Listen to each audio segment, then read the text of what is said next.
the major prophet kum chacha. On say me catch was say bomoden na hwe too much GH. On say me kan ye nyane bone pa na kase ye pe wo wiase ya asondin. Asondin ti na Adam wo hu nyame ye no nyam no. Wo hu ne ma bi a wo hwehwehwehwe e wo other place ni ade. Cat won na bomoden na be hwe too much GH be hwe na subscribe bomoden o be hwe pe na wa ye subscribe o subscribe subscribe na subscribe na o subscribe a na wo benya ne ma papa a wo pe ahwe nyame hira na ewura Abusia for any adofunum. Mema obibia akwaba ede abatuma GHS so. Ghana wahala jumedi ena ebre asesemo so fomuniaba. Ekwesi kapa ena so so ashofo any etifo. Na mama ni msena saying tem de uba eye social media so ento kwa ena ekoso kaso for the nkinim say ebehu wo mo wo media so anase radio TV so na eyensempaka ena wo mo ede eba ababetu eja nanso nansan entem dia asofo binom ede a wo mo de baye te sa adapatwa ene we bebetina eye pinsi so na wa baba abahoro ne yonko na ba ko so aba no so baba abahoro eye ne yonko na ne nyina na meka na chese eye recognize ko Owusu Bempah ene ye papa Ebenezer adakwa ya domadodo na ni se eye prophet 1 na abusiafo wo mo ntokwa ehase ye chese ebra eye Ebenezer ekokoka eye Opambour sorry Opambour kokoka eye recognize ko Owusu Bempah ma chese ensensem bebre sorry ye ewo nchema eye konfo agradam wono so edina no betu eye ensem no emu na abusiafo ensem no agent ne ma chese na afi crampo ediem kwa yese we emfri nyame we emfri nyame we free nyame we free nyame na eye na agrada ba wo bam no obegina mu edema recognize ko Owusu Bempah na chese wono de wono na wo kon ede ama no ma Ghana for dodo na mpo kase na sofo se wanya ntokwa na no yonko sofo akonfomum na eba abekon ede amam numpo Opambour ba bonten ede zembetu eja SM recognize ko Owusu Bempah emre bi twem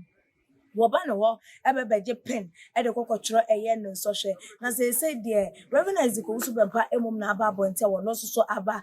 expose eye Opambour awo chemu a wo prove any bibia eche se Ebenezer adakwa ya do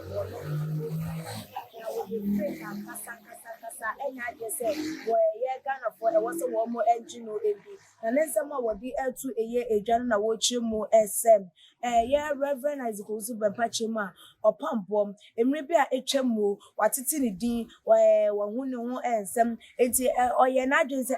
nipa so masi ana wo bente matini din ene emepe akwa akohwem enti enam se ono so wo pebo na naligi bo ho okotinitini nimpomu ewo kumase empotemo baby na oye na adwen se mati Opambour edi enti yesese wo baba be ya sorry na so hadiam ene yenkon hwe se de nipa iwotie that time no na just wo mako training na wo mo apon nim se football lessons so ediam ene wo mo ko training na be no mo de ya bobo wo mo timne de keka ho enti wanu abi ena ka wo mo de coins so de na eye gam that time no enti wo kokko piemu ewo eye Ebenezer adakwa ya dom na sorry edem no ene sorry emma no na se eye na sofo nketo no ekoka kire no esem wo hu no eye football abi aje se waba na footballer ne pese wo hwehwe na that time so yem papa eye Ebenezer adakwa ya dom enya ebre ede emma no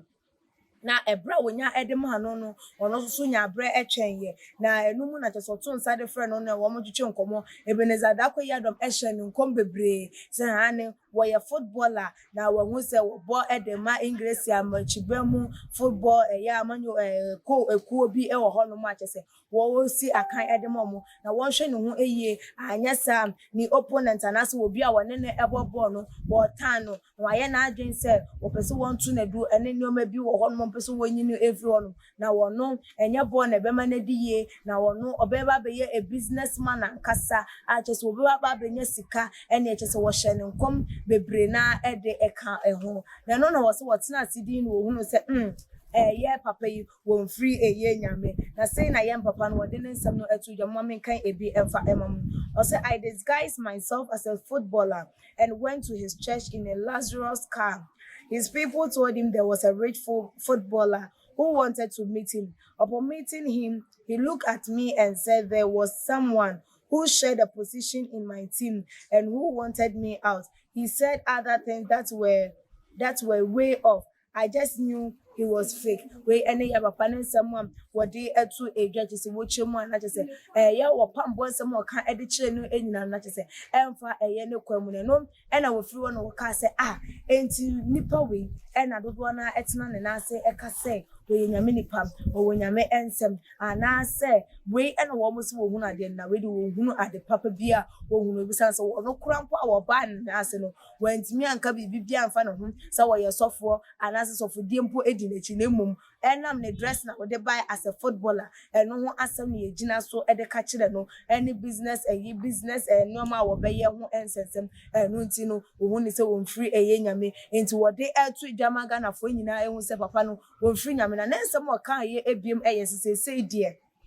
ɛnya adeɛ sɛ ɛyɛ Opambour Ebenezer Adakoyi Adom ɛba abɔnten bɛbɛka na wɔno wɔbɛba abɛsɔ ano ebiem ɛyɛ wɔno a na atena se ɛdwen ɛyɛ ɛsusu anaasɛ watake ne decision sɛ wɔn ma abɔnten ɛne ɛyɛ Ebenezer Adakoyi Adom ɛmɛmɛmɛko biem because wɔn ne sɛ ɛyɛ papa no wɔnim de na osua ɛwɔ nyame mu na ebiem ɛnso so ɛno wɔno Reverend Owusu Bempah no wonim de ene ho enkro ne ba enti wonhwe se Ebenezer Adakoyi Adom adapatwa wo ba abontin ebebetwa no wontimi memmetwa bi se ane na wanum bon ni se ne nkro ne ba na kurase ni wani mie ye ne ho nkro ne ba no Reverend Owusu Bempah wontimi mememmeka bi enti so Opambour de watoto nani awe na obedi atam asese wo no wagye entokwanum enya de se obeba abontin aba abeso Ebenezer eso opa wo medi na tem said den won't fee a year eno na Ghanafoɔ binom say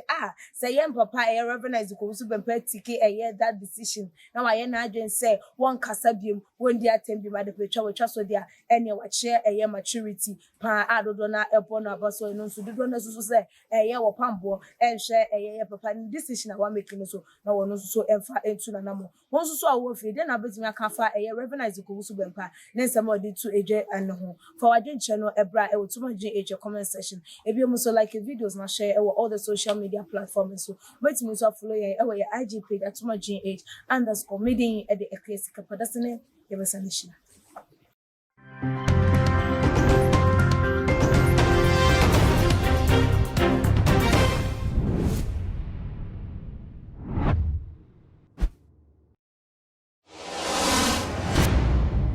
Yo, too much GH nie Ghana for Ashefo Etiefuo onipa bi a won subscribe e too much GH no subscribe wo na ehintasem ensem a ebuafa oman Ghana so e na ye de bremu one God nie the only one God in GH eho na da bia mehwe abrochefo ene Ghana for mo a mo wiasa fa na ina me recommend emamo too much GH